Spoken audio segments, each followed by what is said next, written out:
What is up, eSchool KhafreDaProdigy back from me. Today we're going to be going over the awards for the Jam Masters Fantasy Finals. So if we go over to the collection, I know all the rewards that I checked on like other accounts. But yeah, first reward, we got this Terrence Ross right here. He's going to be the first reward, the lowest reward you can possibly get. I think he is because I didn't see any gold cards, because usually when you first hop into the event, they show you the lowest rewards. You just got to click on it and then they'll show you the lowest rewards right at that moment, and then they'll fix it to your actual rewards in like 5 seconds. But yeah, first reward, we got Terrence Ross right here. Next reward, we got this Zion Williamson. And then we have this Victor Oladipo. So that's the first set of rewards. So if you guys are like the lowest possible tier, I might be wrong. Some of these gold cards might actually be in there. I just didn't see them. But yeah, that is the lowest possible rewards from what I know. And then the next reward is going to be this John Wall. It's going to be, who is the Onyx? It's going to be his Dominique Wilkins. Yeah, it's going to be his Dominique Wilkins. It's going to be his Kobe Bryant. Then it's going to be this Julius Erving. So yeah, that's basically how we're going to be doing this video. So to start off, for the first reward, so if you have Terrence Ross, Zion Williamson, and who's the other one? First name Victor Oladipo as your rewards, then first reward you'll get this you'll get the this dude Terrence Ross. So you'll start off the event with a 20% boost. Then you'll get the elite gear keys, or like your standard gear keys. It's like 10 and 15 sometimes. Sometimes it's like straight standard gear keys. But yeah, you'll be getting that. And then you'll get this Zion Williamson. So you'll have a 40% boost at that point. And then you have these 3 collectibles you use to go craft somebody. So let's go over to the collection so you guys can craft. And so you can craft. So you have a small forward and a power forward already. So you can go ahead and craft. I would recommend crafting with Jason Richardson. But you guys probably only have 2 collectibles though. So you probably cannot craft him now that I think about it. So the best player for you to craft is just like one of these players right here. Either this Alonzo Mourning, the Dan Smith Jr., or the Tyson Chandler. So if you have some gold rings, that's probably how you're going to do it. You'll have a 60% boost going into that last reward. And then you guys can use like all your doublers and stuff. Maybe it's smarter to use it earlier, because like this is like one of the things I think about like during fantasy finals, like the gauntlet and all that stuff. Like, is it smarter to use like your doublers earlier to get to that 20% faster? Or is it smarter to use it later to get to that 20% on top of what you're already getting? I don't know. Because if you're getting that 20% sooner, like it might be better. Or maybe if you're getting it later, it might be better off later on. So yeah, I don't know how that works. But yeah, got those cards. So yeah, if you add those as your first reward, then you can get these guys too. So you can craft one of these guys and you'll have a 60% reward, 60% bonus going into that Victor Oladipo.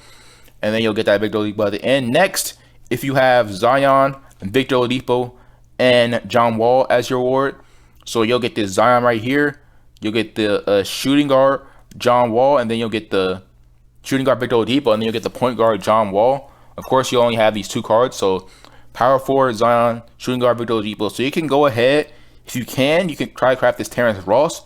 You can try to craft, or just one of these gold cards. That's really all you can do, because, or maybe like one of these sapphire cards. I guess we didn't mention these. You can craft this Dwight Howard too. So if you have more, I recommend crafting the card like if you have just like based on like on your rings, because you don't get rings that you already passed on the dropper. Like I'm not getting ruby, sapphire, emerald, or gold rings anymore. So I recommend crafting the card that you have like the most rings. So if it was me, I would craft like this Dwight Howard, and I wouldn't craft like Alonzo Mourning, Dan Smith Jr., or Tyson Chandler, because those take 15 rings. But yeah, moving on. So if you have the next, if you have the what's the name, Victor Oladipo, John Wall, do you already go over that? Basically, yeah, it's basically the same thing as the other thing. And then next, well, for me, which I guess we'll go over my rewards as well. If you have Victor Oladipo, okay, no. If you have Victor Oladipo, John Wall, then yeah, same thing. You just craft one of these cards. Then if you have John Wall and Dominique Wilkins, you can go down here. You can craft this card, because I'm pretty sure at that point you're getting 3 collectibles. So you can go down here and craft this card, right? Because you have John Wall. Yeah, so that'll be a 60% boost right there. That's how you can build your 60% boost. Or you can decide to use less collectibles for more rings and collectibles, which I wouldn't recommend doing. But yeah, you can do that. And then next, if you have the reward of the Kobe Bryant, then you have the so you have the Onyx, and then you have the Amethyst. Yeah, so you have the Amethyst John Wall, the Dominique Wilkins, and you can craft yeah, same thing, Jason Richardson. I think we already went over that, right? No, we might have. No, so I don't know. But yeah, if you have John Wall, basically what I'm saying by if you have John Wall, I'm saying about all these, if you have John Wall, Dominique Wilkins right here instead, You got these 3 collectibles, then you can go ahead and craft Jason Richardson. That's what I recommend doing instead of crafting one of those other players. And then if you have, then we'll go over it. I guess we'll check my rewards now. So since we have Dominique Wilkins, and then we have Kobe Bryant as a small forward and a shooting guard, we can use those 3 collectibles to craft one of these point guards, power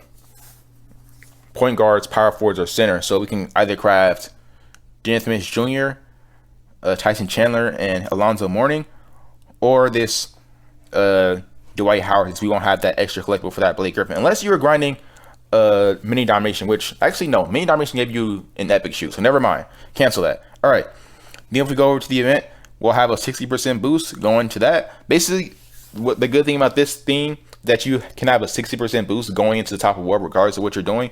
Me personally, I already played this before, so I already have a 100% boost lineup right here, so I won't really need to do all that stuff. I also recommend when you guys are grinding fantasy finals that you guys switch to shoes that you want to upgrade. Like me, I got Kevin Johnson here. I'm trying to get those Sun shoes upgraded for my Devin Booker.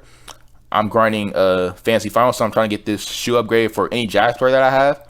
I recommend throwing like epic shoes or legendary shoes if you have them, and if not, just like swap them out with like random shoes. Like for Sean Kemp, we're probably going to use, like, as you can see, we have a lot of shoes already trained up because I've been doing this for a while. But yeah, for Sean Kemp, we'll probably use like a shoe that we haven't trained. Like we might, like me personally, I do it by the closest points I'm at. So like that 603 right there is probably what I'll be using. So yeah, I recommend doing that during fantasy finals if you guys can actually like throw in like 100% boost lineup. I also recommend have a second lineup, because if you find like, because a lot of people are dropping, so if you're finding that team, then you can just go ahead, click on it right in, and then you just switch the team without having to swap everybody in. You might also want to change that team to your second lineup, because sometimes that team randomly switches. But yeah, then we got DeAndre Jordan, same thing. Switch the shoe. We could probably throw a better shoe on him. No, this is our actually last shoe. So that's basically how I train all my shoes up. But yeah, we got DeAndre Jordan right here for that 100% boost. So yeah, but yeah, I'm gonna be trying to get this top award in this event. This Dominique Wilkins, I had him before, and then I used him for training. I used him for upgrading. So I kind of want to get him back because this is the best Dominique Wilkins card art, which is kind of bad because it's just a basic picture. Then we got the Elite Gear Keys right here, Kobe Bryant, the collectibles, and then the Julius Erving. So I'm going to be trying to get that Julius Erving. I'm also going to be claiming them right when I get him. I'm trying to figure out which account am I going to be grinding first. But if you go ahead and look at the leaderboard, 50,001 to 1,000,001, which I guess is like a pretty accurate representation, like how many people play the game. Like around like 50,000 people are playing, like active players. So that's, I guess this thing is also pretty interesting if you look at the leaderboard to see how many active players there are in the game. But yeah, you got the Jam Master collectibles. You have Uncommon Gear bracket 4. Got the 3 Jam Master collectibles. Got this shoe right here, which gives extra post scoring to a center, as well as a random P Diamond card. Bracket 3. Got the 5 collectibles. This shoe right here, which honestly, if I did not have to grind on 3 accounts, I might actually like try to go for bracket 3. But yeah, then you got this Julius Erving right here, and then bracket 2, you have the 7 collectibles, the what's the name, this legendary shoe, Zoom Soldier 9. I'm assuming these are for the Nets. I kind of hope that they are because they don't tell you. But yeah, you got the legendary shoe, the 7 collectibles, and this level 3 Julius Erving. Then at bracket 1, I mean, was I saying level 1? But yeah, you got the 10 collectibles, got the same legendary shoe, but with a level 4 Julius Erving, who is, of course, these cards get the theme loyalty bonus. So it's also a whole bunch of lineups you can have like a pretty good theme loyalty bonus with. Let's go ahead and check the sets before we end this video. So the cards that are in this theme, you can go with Terrence Ross, and they have Victor Oladipo in this theme. So if you guys are trying to go for these sets, I kind of wish Clyde Drexler was, what's his name, on the for a Diamond War for like one of these campaigns or one of these events, because he's not going to be in either of them. You gotta go ahead and check out like the 2K Mobile Twitter. I also posted like on my community tab, but yeah, he's not going to be in either of the events, so you probably can't complete this. No money spent. But yeah, Victor Oladipo, Dwight Howard. So yeah, we already have starting off with 2 cards in the event. So definitely, if you guys are trying to complete these sets, I recommend waiting a little bit to see what cards are actually like going to be in the events, and then you just craft like all the cards you need or open packs at the end, especially because that's when packs are cheaper. So if you're not like making like YouTube videos, then you don't really have a motivation to open them that early unless you just want the extra boost. But yeah, that's basically gonna be the end of the video. If you did the video, drop a like, let me know in the comment section what you guys think about this fantasy finals award, and let me know what award you guys are grinding for. But yeah, if you did the video, drop a like, subscribe if you guys are new, and peace out.